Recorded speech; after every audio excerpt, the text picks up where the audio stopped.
ये कहानी एक छोटे से करिश्मे की है कि कैसे कचरे से भरी एक मरती हुई नदी को समर्पित टीम वर्क की बदौलत नई जिंदगी मिल गई। 65 किलोमीटर लंबी खाम नदी का 11 किलोमीटर का सफर छत्रपति संभाजी नगर से होकर गुजरता है। पहले औरंगाबाद के नाम से मशहूर ये शहर मुंबई को मध्य भारत से जोड़ता है और देश में सबसे ज्यादा तेजी से बढ़ रहे औद्योगिक शहरों में से एक है। इस विकास की कीमत नदी ने चुकाई है जो कभी साफ हुआ करती थी। रमा आबाडे जैसे बहुत से स्थानीय निवासी इस बात से अनजान थे कि उनके पास बह रहा गंदा नाला कभी एक प्राकृतिक नदी थी और वे उसमें कचरा गिराते रहे।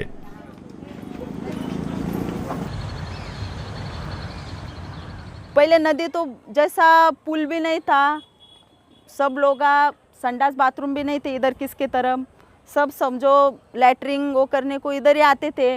ऊपर के पूरी जो बस्ती सब इधर आती थी क्योंकि जब परिस्थिति वैसी।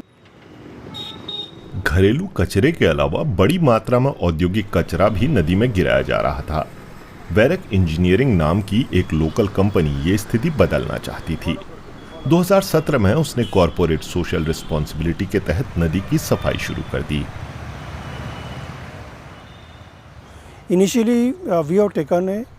शुरू में हमने पुल के दोनों तरफ 1.5 किलोमीटर की सफाई का पायलट अभियान चलाया।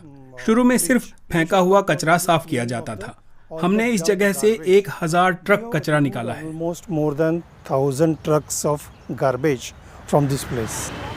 2019 में कंपनी ने green cover management, water body restoration और ठोस कचरा हटाने का काम कर रहे इको सत्तू नाम के एनजीओ के साथ भागीदारी शुरू की।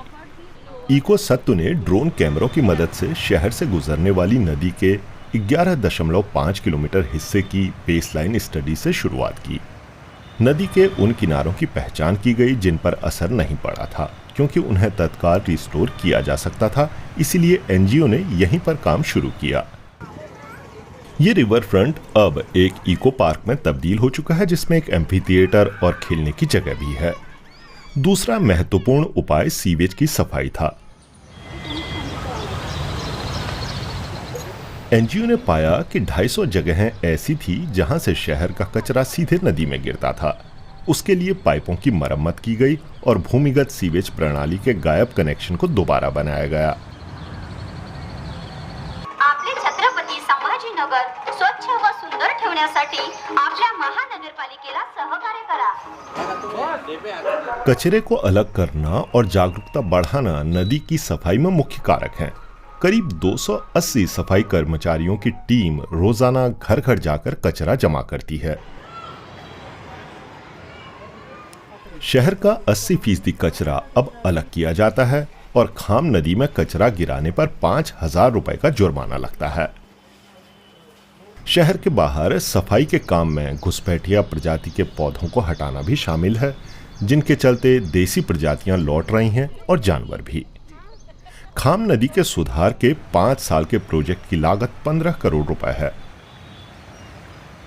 शहरी नदियों को संरक्षित करने के लिए इको सत्तू का लक्ष्य देश भर में ये मॉडल लागू करने का है। हम ये कह रहे हैं कि हमारी नदियाँ जीवन रेखाएं हैं, इंसानों और कुदरती जैव विविधता की जगह हैं।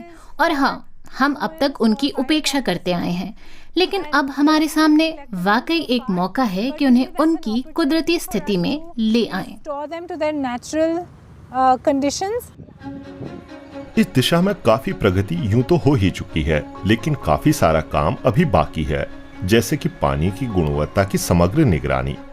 नदी और उसकी पारिस्थितिकी के लिए लोगों की भूमिका और जिम्मेदारी को लेकर जागरूकता बढ़ाना भी उतना ही जरूरी है।